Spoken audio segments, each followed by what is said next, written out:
યન મનસા ધ્યાયતી, જે માણસની મનની અંદર હોય વિચારો એ જ વાણીમાં પ્રગટ થતા હોય છે.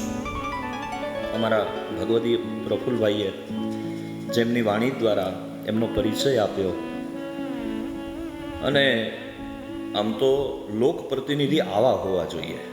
જોરદાર તાળીઓ. ખૂબ ખૂબ પ્રેમના આશીર્વાદ. રાષ્ટ્ર રક્ષા, ધર્મ રક્ષા માટે. અને યાદ રાખજો, ભગવાન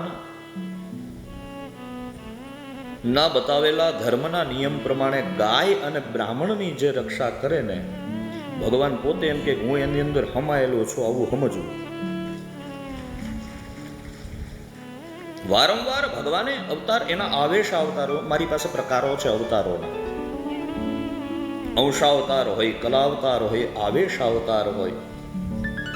પણ કોઈકનું ભલું કરવાનો ઈચ્છા તમારા મનમાં જાગૃત થાય તો સમજવું કે ભાગવત ઉગી ગયું છે. કોઈકને મદદ કરવાની ભાવના જો આપણી અંદર જાગે તો સમજવું કે ભાગવત ઉગી ગયું છે. અને જો ભાગવત કરવાની ઈચ્છા આપણને થાય તો સમજવું કે વડીલોએ વાવેલા રોટલા ઉગી નીકળ્યા છે. નહીતર 5 પૂનમ વહી જાય, સત્યનારાયણ ભગવાનની કથા ન થાય. હા, પણ ભાગવત જેને આંગણે બેઠું હોય, મને કહેવા દો, જેમના વડીલોએ રોટલા વાવ્યા હોય ને તો જ આંગણે ભાગવત બેસે. એટલે અહીંયા બેઠેલા હરેક વ્યક્તિ બહુ ભાગ્યશાળી છે, બહુ પુણ્યશાળી છે. જેના પુણ્ય ન હોય ને ભાગવતના મંડપમાં પગે ન મૂકી શકે. યાદ રાખજો, 7 દિવસ કથા સાંભળે એને તો મુક્તિ મળે, એને તો ભગવત પ્રાપ્તિ થાય. પણ મહારાજ, ભાગવતમાં તો ત્યાં સુધીમાં લખ્યું છે કે શ્લોકાર્ધમ શ્લોકપાદમ વા નિત્યમ ભાગવતો.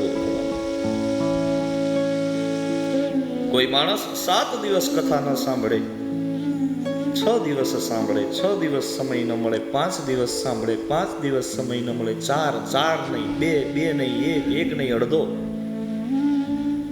1 કલાક, 1 મિનિટ, 1 સેકન્ડ ગાયના હિંગડા ઉપર રાયનો દાણો જેટલી વાર ટકે એટલી વારે જો કથાના મંડપમાં કોક ટકી જાય તો એનો ભવસાગર પાર ઉતરી જાય. ખિસ્સાની વાત નથી, આમાં લખ્યું છે.